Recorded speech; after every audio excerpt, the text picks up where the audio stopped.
Hello YouTube.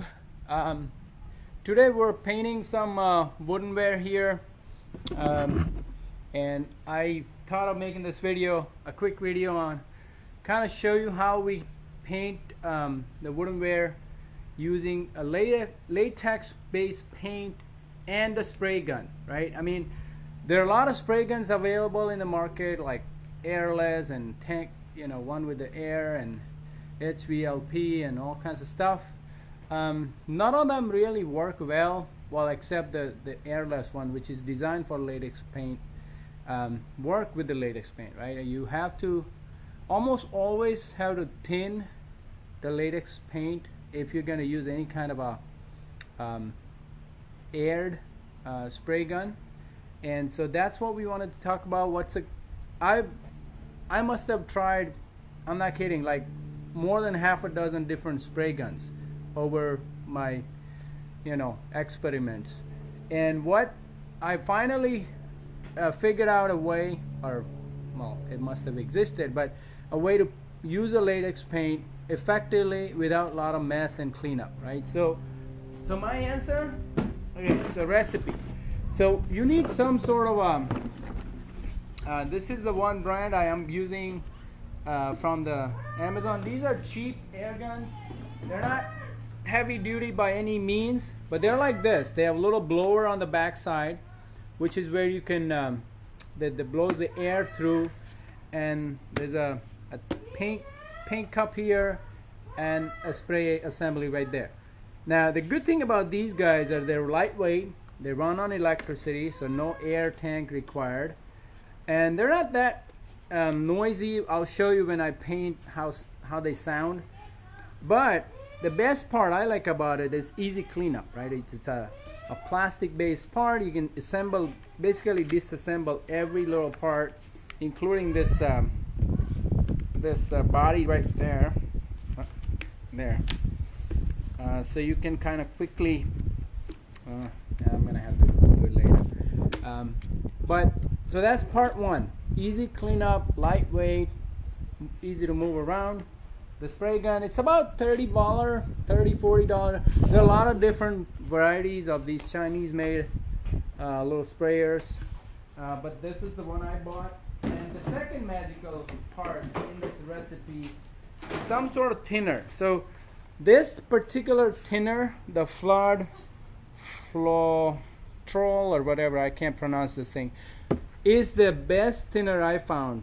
And I typically add about, I don't know, 1 to 5, so 5 part latex and 1 part this one, to kind of make it a nice creamy consistency. The good thing about this particular thinner is 2 part, right? It's cheap. It's $10 a gallon, or 12, I believe. I think 10. In Home Depot, you can easily get it, and it does not change the paint's color or sheen. So that's the best thinner for what works for me. And now we're gonna come back and show you the actual spray painting. I mean, I have some example right here. We painted these a couple of weeks back with the primer, and this was a water-based primer, and now we're ready to make the base coat with a proper latex paint. So we'll come back and show you how the result look like, but this is my setup, and we'll see you in a little bit. So I wanted to show you the consistency kind of when I'm mixing it. You see, it kind of, this is the consistency you want to go for. You can either add more or less of that flood paint thinner, but that's kind of how you want it to flow. It's kind of, and you can experiment, but 5 to 1 part mixing works fine. So I know we're gonna fill this up, and I'll show you how we spray it.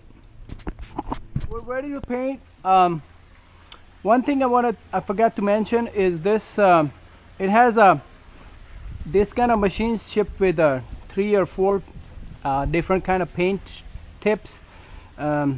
Smallest one you're gonna find is about 0.8 millimeter, and largest one is going to be about 2.4 or 3 millimeter.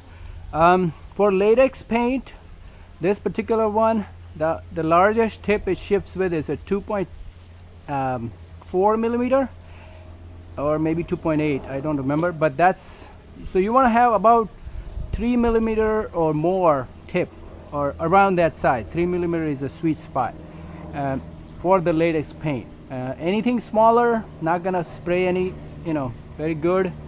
So I'm gonna start spraying and I'll show you how it looks, okay? So let's get started.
So there you have it. You look at the finish. This is wet paint, but you can still see it.